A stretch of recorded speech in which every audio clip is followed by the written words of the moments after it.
ورحمة الله وبركاته. الحمد لله على إحسانه وشكر له على توفيقه وامتنانه. أشهد أن لا إله إلا الله وحده لا شريك له تعظيما لشأنه، وأشهد أن محمدا عبده ورسوله الداعي إلى رضوانه، صلوات الله وسلامه عليه وعلى آله وأصحابه ومن تبعهم بإحسان إلى يوم لقائه. أما بعد، معاشر المسلمين jamaah rahimani wa rahimakumullah jami'an. Kita bersyukur kepada Allah Azza wa Jalla pada hari Jumat tanggal 1 Mei 2026, di mana Allah Subhanahu wa taala memberikan kesempatan kepada kita semuanya untuk melakukan suatu amalan saleh yang mana orang-orang yang berada di atas amalan ini berada pada keselamatan, mereka berada pada kesuksesan,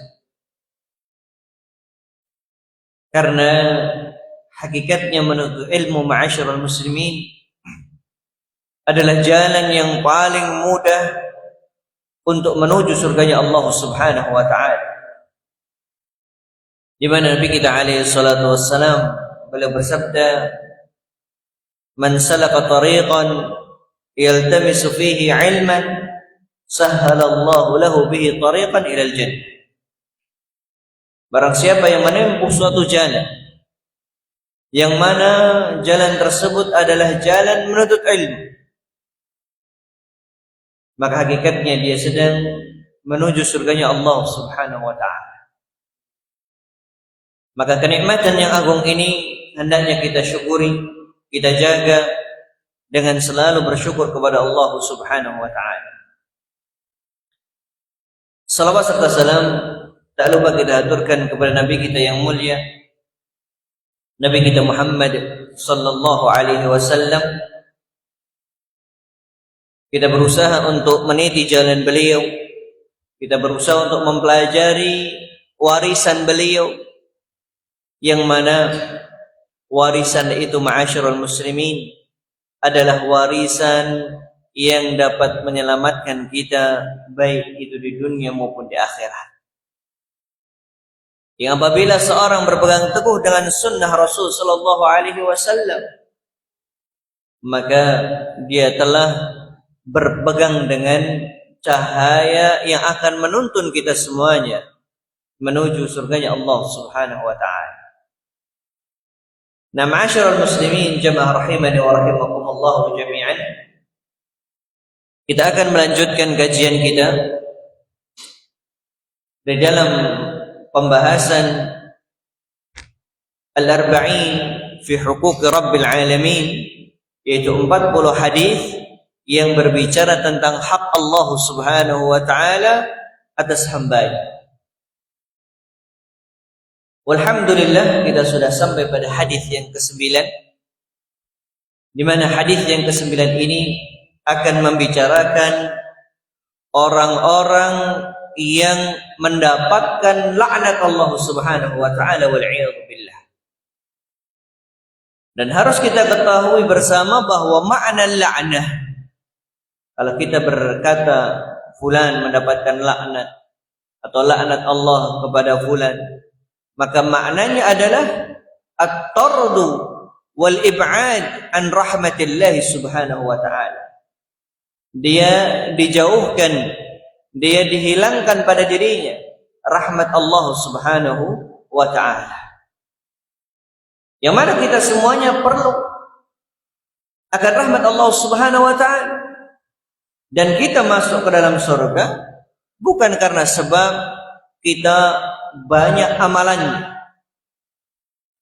Kenyataannya banyak orang yang beramal tetapi karena niat yang salah, maka dia bukan masuk ke dalam surga tetapi masuk ke dalam neraka. Tetapi kita semuanya butuh akan rahmat Allah Subhanahu wa taala. Kita beramal saleh karena sebab rahmat Allah Subhanahu wa taala. Kasih sayang Allah kepada hamba-Nya. Dan kita tahu hadis bagaimana seorang wanita pezina yang kemudian dia hanya membantu seekor anjing yang kehausan. Tetapi bagaimana karena sebab rahmat Allah Subhanahu wa taala, Allah masukkan dirinya ke dalam surganya Allah Azza wa Jalla. Nah, fadhal akhina al-fadil Yazid untuk dibaca hadis yang ke-9.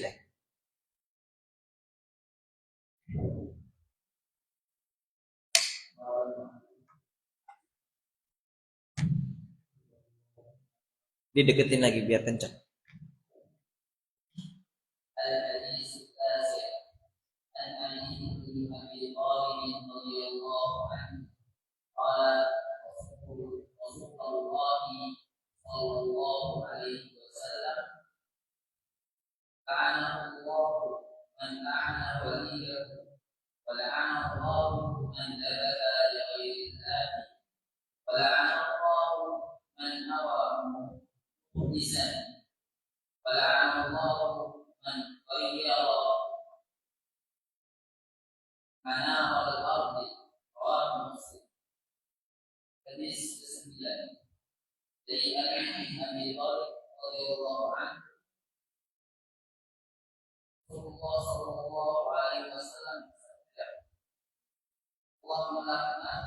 Siapa yang melaknat orang tuanya dan Allah melaknat siapa yang memberi selain nama Allah, dan melaknat siapa yang memberi bebas, dan melaknat siapa yang mengubah ajaran riwayat.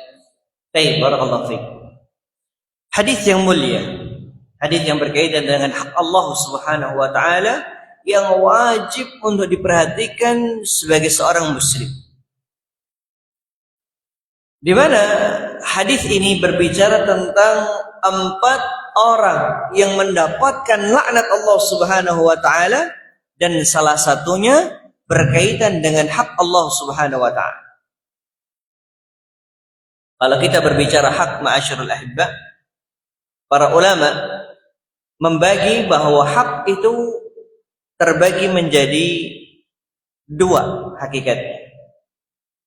Yaitu hak Allah Subhanahu wa taala murni itu adalah milik Allah, dan kemudian hak hamba terhadap hamba yang lainnya. Dan kemudian ada yang menambah di sana pembagian yang ketiga, di mana hak Allah Subhanahu wa taala lebih dominan daripada hak makhluk, dan hak makhluk lebih banyak di sana.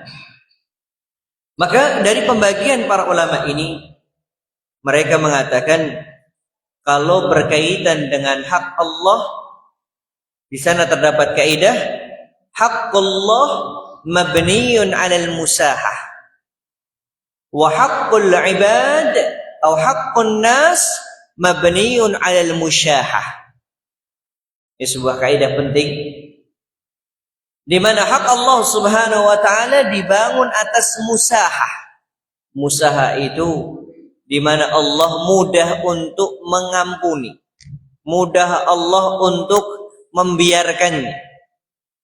Tetapi kalau haqqun nas, hak yang berkaitan manusia, mabniyun 'alal musyahah, yaitu dibangun atas musyahah, ketidakridhoan.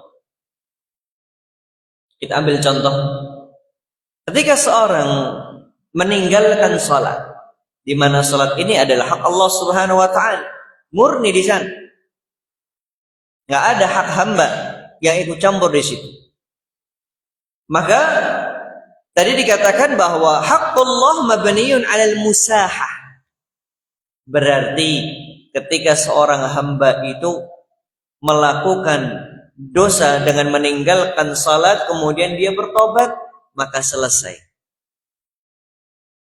Atau bahkan Allah Subhanahu wa taala mengampuni dosa meninggalkan salat tersebut dengan dia melakukan amalan saleh yang lainnya. Maka Allah Subhanahu wa taala Rasulullah SAW mengatakan dalam hadisnya, wa atbi'is sayyi'atal hasanata tamhuha.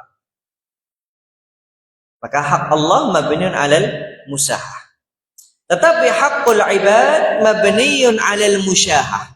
Tetapi hak kalau berkaitan dengan hak manusia dibangun atas ketidakridhoan.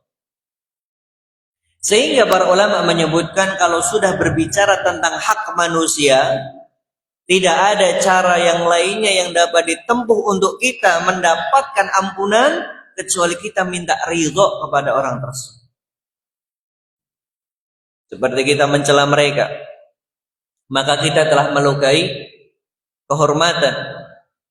Cara kalau kita pengen taubat, minta maaf, minta ridho. Dan dia menyampaikan kalau itu berkaitan dengan fitnah, maka dia harus mengklarifikasi fitnah tersebut. Kalau seandainya dia mencuri, maka dia harus kembalikan harta yang dia curi. Maka disinilah yang dimaksud dengan hakul ibad atau hakun nas mabniun 'alal musyahah. Kemudian ma'asyiral ahibbal fudala rahimani wa rahimakumullah, di sini kita akan mendapatkan dua hal ini. Yaitu hak Allah Subhanahu wa taala dan juga hakul ibad. Yang pertama, tapi sebelum masuk di sana, kita lihat bagaimana perawi daripada hadis ini, yaitu Ali ibn Abi Thalib. Yang saya yakin nggak ada yang nggak kenal sama beliau. Seorang Amirul Mukminin, seorang khalifah. Khalifah keberapa jemaah? Kesatu yang dikatakan oleh orang-orang Syiah, ataukah yang dikatakan oleh ulama kita Ahlus Sunnah bahwa beliau adalah khalifah yang keempat? Nah, yang keempat. Baik. Kemudian dan bahkan hadis ini yang akan membatalkan dakwaan mereka bahwa banyak sekali kasus-kasus atau hal-hal yang disembunyikan, yang itu harusnya khusus untuk Ali ibn Abi Thalib radhiyallahu taala anhu.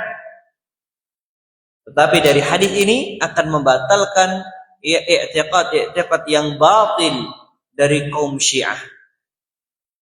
Nah, di mana Ali ibn Abi Thalib ma'asyiral muslimin, beliau selain daripada anak dari pamannya Rasul sallallahu alaihi wasallam, tetapi beliau adalah istri dari anak beliau Fatimah radhiyallahu taala anha. Kurang apa lagi jemaah? Kedudukan yang mulia. Selain daripada beliau adalah sepupu Rasul sallallahu alaihi wasallam. Tetapi beliau juga adalah mantunya Rasul sallallahu alaihi wasallam. Kendati demikian, beliau tidak sombong. Beliau tidak merasa bahwa kepemimpinan setelah Rasul harus berada di tangan beliau, enggak. Bahkan kedekatan beliau dengan Rasul sallallahu alaihi wasallam tidak menjadikan kemudian beliau berani untuk meminta segala sesuatu kepada Nabi kita alaihi salatu wasallam. Di mana kisahnya tatkala Abu Sufyan awal-awal mau masuk Islam, di mana terjadinya sebelum terjadinya Fathu Makkah, ada kelompok yang bersekutu dengan orang-orang Quraisy, kemudian mereka berani untuk membatalkan perjanjian damai dengan kaum muslimin. Maka datanglah Abu Sufyan dalam kondisi ketakutan, datang kepada Abu Bakar As-Siddiq, enggak berani bicara. Datang kepada Umar bin Khattab, tambah lagi, bukan mendapatkan nasihat tapi mendapatkan kecaman. Kalau Rasul mengatakan suruh untuk bunuh kamu sekarang, mungkin dia bunuh. Tetapi kemudian beliau datang kepada Ali ibn Abi Thalib yang merasa bahwa paling dekat. Beliau dengan Rasulullah SAW satu nasab. Tetapi kendati demikian beliau tidak berani untuk berbicara atau melobi Rasul Sallallahu Alaihi Wasallam. Ini menunjukkan bahwa nasab itu bukan untuk dibanggakan. Tidak ada kebanggaan pada nasab kita. Tetapi sebagaimana Allah Subhanahu wa taala katakan, inna akramakum 'indallahi atqakum. Sesungguhnya orang yang paling mulia di sisi Allah Subhanahu wa taala adalah mereka yang paling bertakwa kepada-Nya. Nah, kemudian ma'asyiral muslimin, jamaah rahimani wa rahimakumullah jami'an. Di sini Rasul sallallahu alaihi wasallam mengatakan, la'anallahu man la'ana walidah. Dalam redaksi yang lainnya bahwa la'anallahu man dzaba li ghairillah ini dijadikan nomor 1. Ya. Tetapi di dalam riwayat ini dijadikan nomor 2. Oleh karenanya para ulama mengatakan, kenapa begitu pentingnya tauhid sehingga dijadikan di dalam redaksi yang lainnya berada pada level yang pertama atau kalimat yang pertama. Maka di sini kita mengikuti redaksi yang ada, la'anallahu man la'ana walidahu. Laknat Allah Subhanahu wa taala kepada mereka yang melaknat kedua orang tuanya. Pertanyaan jemaah, kok bisa ada seorang yang melaknat kedua orang tua? Kira-kira masuk di Nurul enggak Bapak-bapak? Enggak. Kok bisa seorang anak kemudian mencela? Kalau mungkin seorang anak disuruh terus kemudian agak marah, iya. Suaranya agak meninggi, iya. Walaupun ini bukan sesuatu yang baik. Tetapi lebih daripada itu ada seorang anak yang kemudian melaknat kedua orang tuanya. Wal'iyadzubillah. Maka para ulama mengatakan, mereka membawakan hadis Rasul sallallahu alaihi wasallam bahwa yang dimaksud melaknat kedua orang tua termasuk di sana menjadi sebab orang tuanya dilaknat oleh orang lain. Maka ini sama saja dia melaknat kedua orang tuanya.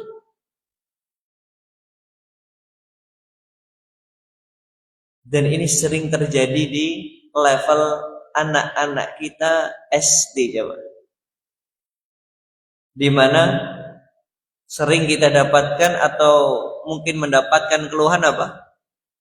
Saling mengejek. Akhirnya kemudian setelah mengejek antar person, bawalah nama orang tua mereka. Wal'iyadzubillah. Dan ini harus kita ajarkan kepada anak kita bahwa ini bukan perkara yang remeh. Ini termasuk min kabairidz dzunub, termasuk dosa besar. Kalau sudah berbicara, para ulama mengatakan sepakat, kalau suatu amalan kok di sana terdapat laknat Allah, pasti amalan tersebut termasuk min kabairidz dzunub, termasuk dosa-dosa yang besar. Kalau dosa besar, bagaimana cara taubatnya? Apakah cukup dengan istighfar? Enggak cukup. Tapi harus benar-benar dengan taubat kepada Allah Subhanahu wa taala dengan taubatan nasuha. Oleh karena dalam hadis Rasul sallallahu alaihi wasallam beliau mengatakan yang diriwayatkan oleh Imam Al-Bukhari dan juga Imam Muslim, min kabair, termasuk dosa-dosa besar. Bahkan dalam hadis ini beliau langsung menyebutkan minal kabair, termasuk dosa besar, syatmur rajuli walidayhi. Seorang mencela kedua orang tuanya. Qalu, para sahabat mereka berkata, ya Rasulullah, hal yashtumur rajulu walidayhi? Apakah ada seorang kok mencela kedua orang tuanya? Qala na'am, iya ada. Yasubbu abar rajul, yang mana dia mencela bapak seorang laki-laki, fayasubbu abah. Kemudian orang tadi mencela bapak. Wa yasubbu ummahu fayasubbu ummah.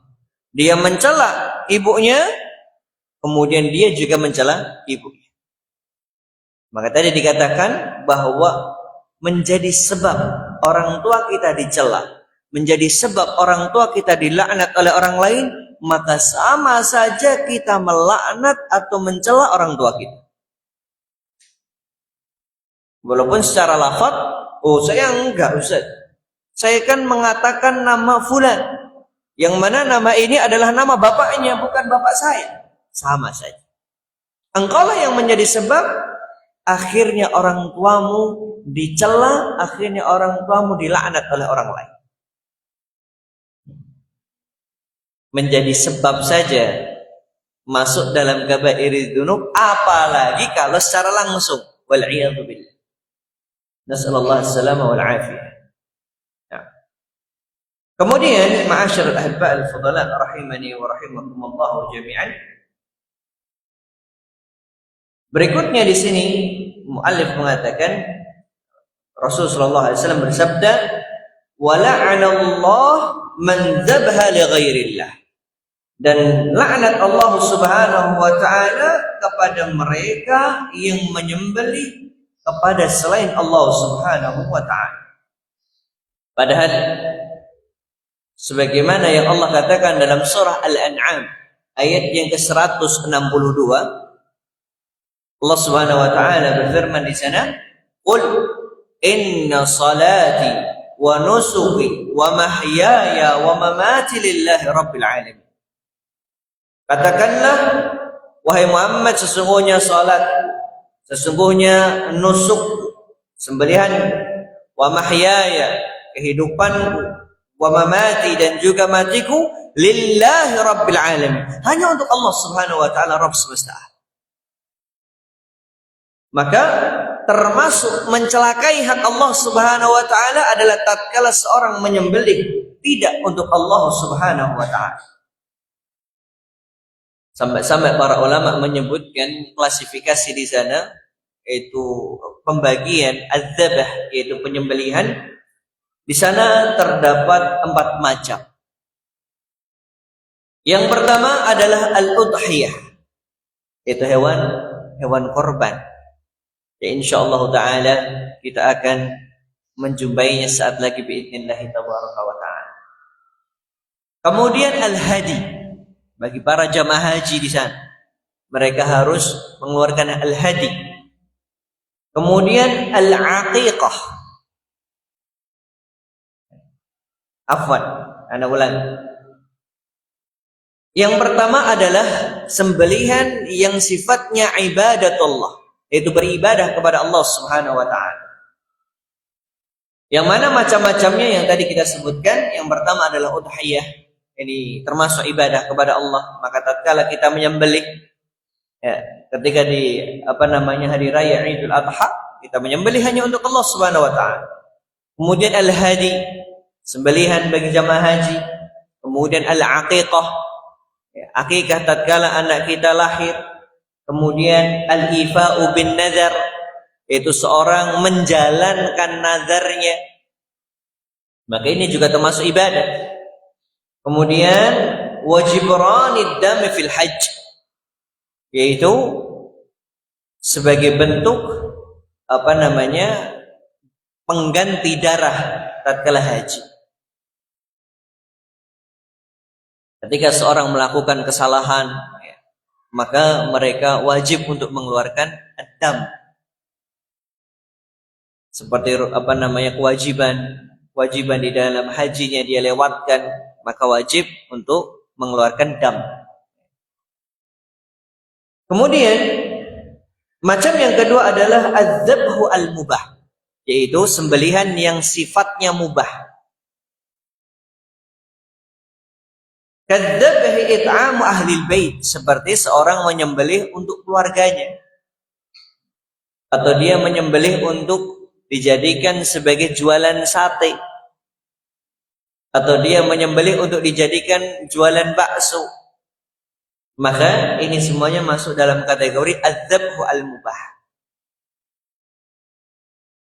Kemudian berikutnya yang ketiga adalah adzabhu al-muharram, yaitu sembelihan yang haram. Itu apa? Wa huwa ma idza kana fihi israfun fi dzabh aw dzabhun lillahi ala wajhi fihi bid'ah. Yaitu apabila yang pertama di dalamnya terdapat israf, berlebih-lebihan. Contoh, ketika seorang ingin menyembelih kambing untuk acara keluarga, yang hakikatnya cukup satu, tetapi kemudian dia menyembelih 3. Yang akhirnya kemudian banyak yang tidak kemakan. Kalau tidak kemakan akhirnya terbuang. Maka ini israf. Sembelihan tersebut adalah sembelihan yang sifatnya haram. Haram di sini maksudnya adalah dia mendapatkan dosa. Sembelihannya tetap halal, cuma dia mendapatkan dosa besar. Atau ternyata dia menyembelih untuk amalan-amalan bid'ah. Ini juga termasuk haram. Sembelihannya halal, tetapi sifatnya haram. Kemudian ini yang ketiga. Yang keempat adalah syirkun akbar mukhrijun minal millah. Itu sembelihan yang apabila seorang melakukannya maka dianggap perbuatan syirik dan bisa mengeluarkan seorang dari dinul Islam. Dicontohkan di sana adalah ayyadhbaha li ghairillahi minal jin mutaqarriban ilaihi. Seperti seorang yang menyembelih untuk jin contohnya. Bukan untuk Allah, tetapi untuk jin. Untuk mendekatkan diri kepadanya agar dia mau melakukan segala sesuatu untuk kita. Ya. Maka ini adalah perbuatan syirik. Aw li ahadil makburain, atau untuk kuburan tertentu contohnya, atau untuk tempat keramat tertentu contohnya. Maka ini termasuk syirik akbar. Atau seorang menyembelih untuk dialirkan atau dilemparkan di sungai atau di lautan, maka ini juga termasuk syirkul akbar. Yang apabila dia sudah tahu ilmu, sudah tegak hujah bagi dirinya, dan dia tidak ada syubhat sama sekali. Artinya dia benar-benar sudah tahu ilmunya, tahu dalilnya dan lain sebagainya, tetapi dia telah tetap melakukannya, maka perbuatan syirik ini bisa mengeluarkan seorang dari dinul Islam. Wal'iyadu billah. Kemudian apa? Ma'asyarul ahibba al-fudala rahimani wa rahimakumullah. Atau seorang yang dia menyembelih bukan atas nama Allah Subhanahu wa taala. Seperti yang harusnya kita mengatakan bismillah, Allahu akbar, tetapi kemudian dia mengatakan bismi fulan atau bismi Lat wal Uzza dan seterusnya, maka ini juga termasuk syirkul akbar yang dapat mengeluarkan mukhrijun 'anil billah. Nah, kemudian ma'asyarul ahibba al-fudala rahimani wa rahimakumullah jami'an. Berikutnya, lantas apa bedanya Ustaz? Ketika kita ditanya, tatkala seseorang menyembelih tujuannya adalah untuk memberi makan manusia, dengan seseorang menyembelih bukan untuk Allah Subhanahu wa taala. Tadi kita klasifikasikan bahwa ada adzabhu lil ibadah, sembelihan untuk ibadah, dan juga ada adzabhu al mubah, sembelihan yang sifatnya mubah. Ini kita berbicara pada tujuan penyembelihannya, bukan tata caranya. Jelas kalau tata cara, kalau kita berbicara tentang masalah fiqhul udhiyah atau fikih kaitan dengan penyembelihan hewan, di sana terdapat syarat yang mutlak, yaitu seorang harus mengucapkan Bismillahirrahmanirrahim. Harus menyebut nama Allah Subhanahu wa taala.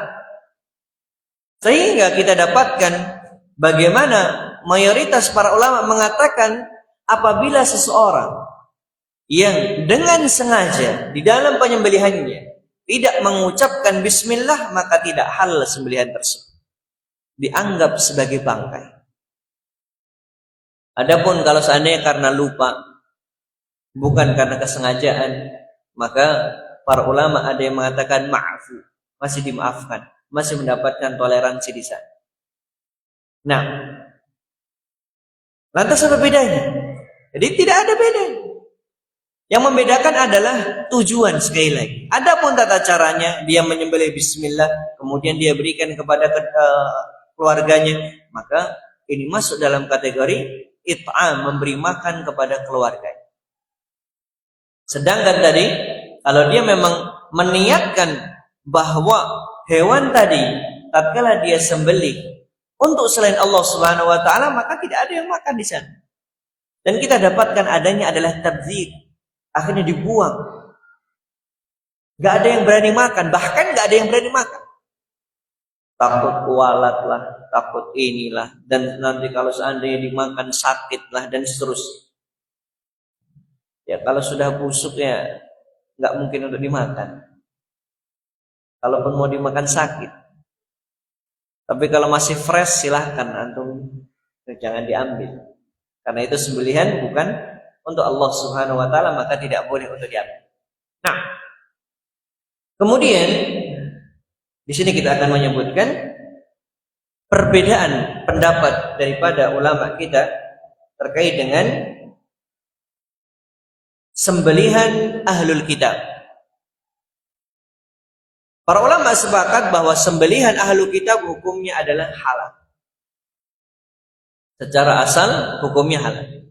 Tetapi bagaimana kalau seandainya ahli kitab tersebut mereka menyembelih untuk gereja?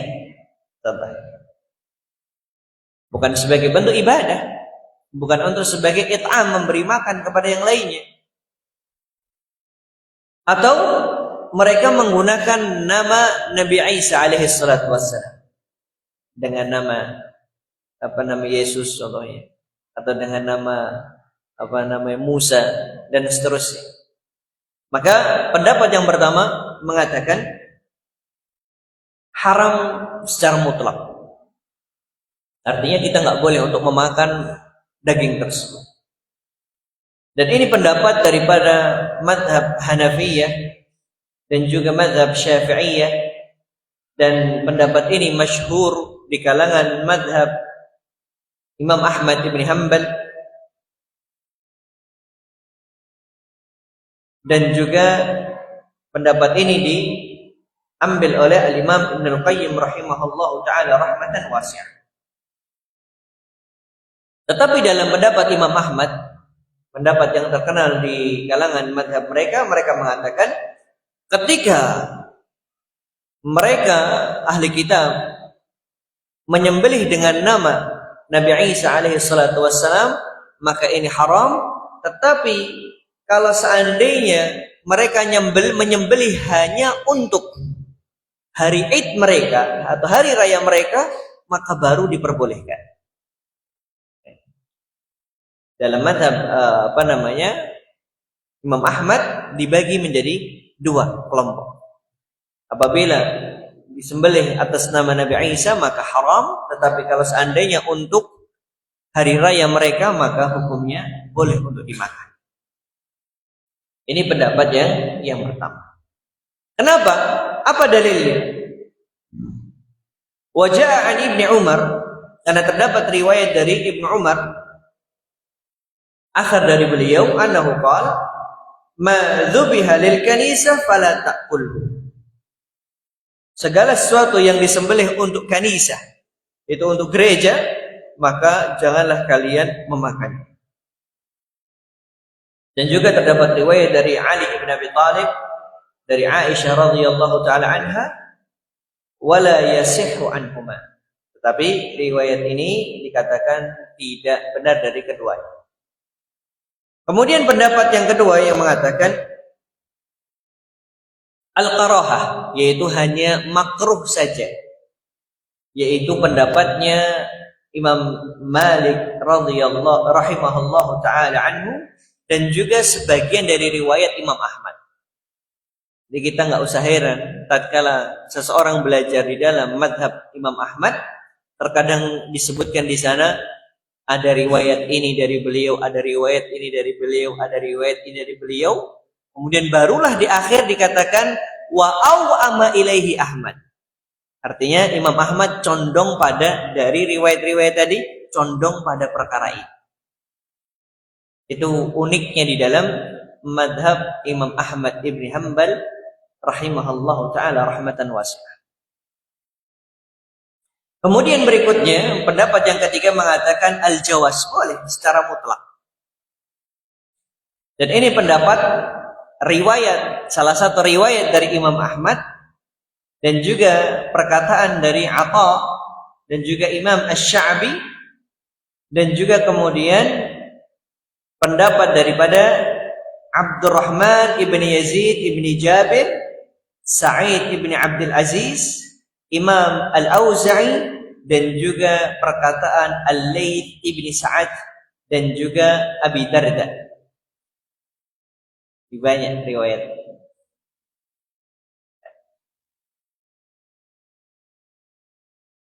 Wallahu taala a'lamu bissawab. Pendapat yang ketiga ini mereka berdalil dengan firman Allah Subhanahu wa taala ya terkait dengan bolehnya sembelihan orang-orang ahlu kitab secara umum.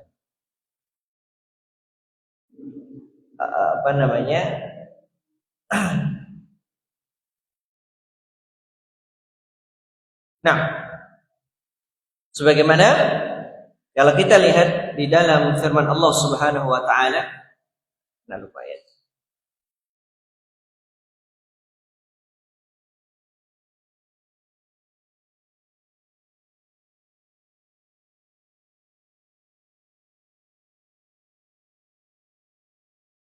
Nah, al-yawma uhilla lakum at-tayyibat wa ta'amul ladzina utul kitaba hillul lakum wa ta'amukum hillul lahum. Di dalam surah Al-Maidah ayat yang kelima, bahwa pada hari ini dihalalkan bagi kalian yaitu semua makanan yang thayyibat, yang baik. Wa ta'amul ladzina utul kitaba hillul lakum, dan juga makanan atau sembelihan ahli kitab itu halal bagimu, wa ta'amukum hillul lahum, dan makananmu halal bagi mereka. Ini pendapat yang ketiga secara mutlak mengatakan bahwa sembelihan mereka atau makanan mereka hukumnya adalah halal atau boleh. Wallahu a'lam bishawab. Kemudian ma'asyiral ahibba al-fudala rahimani wa rahimakumullah, berikutnya Rasulullah SAW mengatakan wa la'anallahu man awa muhditsan, dan Allah Subhanahu wa taala melaknat orang-orang yang menolong muhditsan. Para ulama di sini memberikan dua penjelasan. Yang dimaksud dengan muhditsan adalah al-zalim, orang yang berbuat zalim, atau al-jarim, al-mujrim, itu orang yang melakukan jarimah, suatu dosa. Dia melakukan suatu aniaya, kemudian kita tolong, kita bantu, kita sembunyikan mereka, dan seterusnya. Maka ini, orang-orang yang seperti ini akan mendapatkan laknat Allah Subhanahu wa ta'ala. Yang harusnya dia mendapatkan hukuman, tetapi malah dijaga, dibantu. Maka penegak hukum wajib untuk membaca hadis. Bagaimana kalau sudah berbicara laknat Allah, mau apa lagi yang mau dicari? Kemudian ada yang mengatakan bahwa muhditsan di sini adalah pelaku bid'ah. Allah Subhanahu wa taala melaknat orang-orang yang menolong pelaku bid'ah. Karena kalau kita lihat perbuatan bid'ah di sini tidak hanya melukai orang lain, bahkan bisa merusak orang lain. Akidah mereka rusak, keyakinan mereka rusak, dan ini lebih parah daripada hanya sekedar melukai atau menzalimi orang lain. Wallahu taala alam bisawab. Jadi ada dua makna yang disebutkan oleh Syekh Muhammad bin Shalih Al-Utsaimin di dalam menjelaskan hadis ini. Kemudian yang berikutnya bahwa Allah Subhanahu wa taala melaknat man ghayyara manaral ard, orang yang merubah tanda yang ada di bumi. Maksudnya apa? Tanda kepemilikan tanah contohnya, atau tanda yang harusnya dapat menyelamatkan manusia dari jalan-jalan yang yang tidak bagus atau bisa menjadikan jurang di sana. Ada tanda kemudian dia rubah. Maka orang-orang yang seperti inilah mendapatkan laknat dari Allah Subhanahu wa taala. Dan sebagaimana diriwayatkan juga oleh Imam Muslim, Rasulullah sallallahu alaihi wasallam beliau juga bersabda, min dhulmin aw man zalama sibran min al-ard, barang siapa yang berbuat zalim walaupun itu hanya sejengkal tanah. Artinya apa? Yang harusnya tandanya di ujung sini kemudian dia rubah atau dia lebarkan sehingga seakan-akan jatahnya dia semakin lebar. Dan ini kita dapatkan secara langsung, ada demikian. Yang awalnya ya jarak atau pekarangan rumahnya itu sempit, mungkin 1 meter atau mungkin 2 meter, ternyata tiap tahunnya caranya pinter jemaah. Itu apa? Karena belum dipondasi, akhirnya tanda yang dia gunakan sebagai sekat antara pekarangannya dengan pekarangan orang lain setiap tahunnya digeser 1 senti 1 senti, nggak kerasa. Yang awalnya mobil nggak bisa masuk, kok tiba-tiba bisa masuk. Insya Allah keren sekali.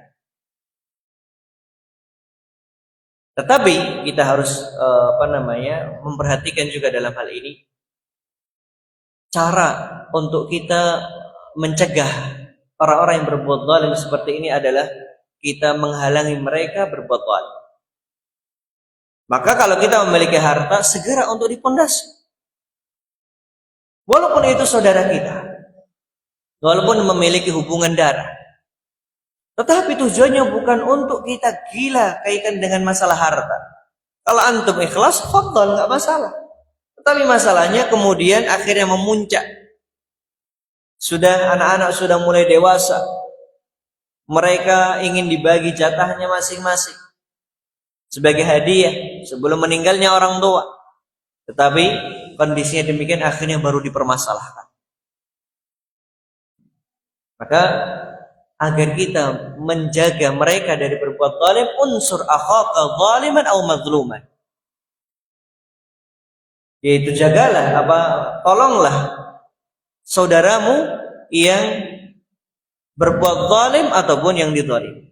Para sahabat bertanya, orang yang dizalimi ma'ruf, maklum, bagaimana menolong orang yang berbuat zalim? Anta kuffa yadah, engkau menahan tangannya agar tidak berbuat zalim. Nah, maka kalau kita punya harta, silakan untuk segera dipondasi. Ya, kemudian kalau zaman sekarang dengan adanya sertifikat sebagai legal standingnya atau legal hukumnya, maka silahkan untuk segera diurus. Sekali lagi, tujuannya adalah agar menolong saudara kita dari memakan harta yang haram. Kecuali kalau antum ikhlas, silahkan. Dan itu pun harus disampaikan, bukan di dalam hati saja. Untuk sampaikan. Nah, maka di dalam riwayat Imam Muslim tadi dikatakan, man zalama sibran minal ard tawaqahu min 70 aradhi, maka akan ditimpakan kepada dirinya sebanyak 7 lapis bumi. walaupun hanya sekadar yang diambil atau yang bermanfaat atasnya saja, satu jengkal, tetapi hukumannya Allah akan timpakan kepadanya 7 lapis bumi sampai ke bawah diberikan kepada orang tersebut. Bagaimana kalau seandainya 1 meter? Bagaimana kalau seandainya 5 meter? Maka ini, kezaliman ini berkaitan dengan hak manusia. Apabila kita ingin mendapatkan ampunan, kita harus meminta maaf kepada orang yang kita zalimi. Nah, wallahu taala a'lamu bishawab. Ini beberapa yang dapat kita pelajari pada sore hari ini. Bagaimana 4 golongan ini atau 4 orang ini mendapatkan laknat dari Allah Subhanahu wa taala. Yang pertama adalah mereka yang melaknat orang tuanya atau menjadi sebab orang tuanya dilaknat. Kemudian orang-orang yang menyembelih untuk selain Allah Subhanahu wa taala. Kemudian mereka yang melindungi orang yang berbuat buruk atau berbuat kejahatan, atau dalam penjelasan ulama yang lainnya menyebutkan muhditsan, yaitu ahlul bid'ah. Atau kemudian yang keempat adalah mereka yang merubah tanda-tanda kepemilikan atau tanda yang ada di muka bumi ini. Wallahu a'lamu bishawab. Semoga bermanfaat. Wassallallahu ala nabiyyina wa rasulina Muhammad wa akhiru da'wana alhamdulillahi rabbil alamin. Assalamualaikum warahmatullahi wabarakatuh.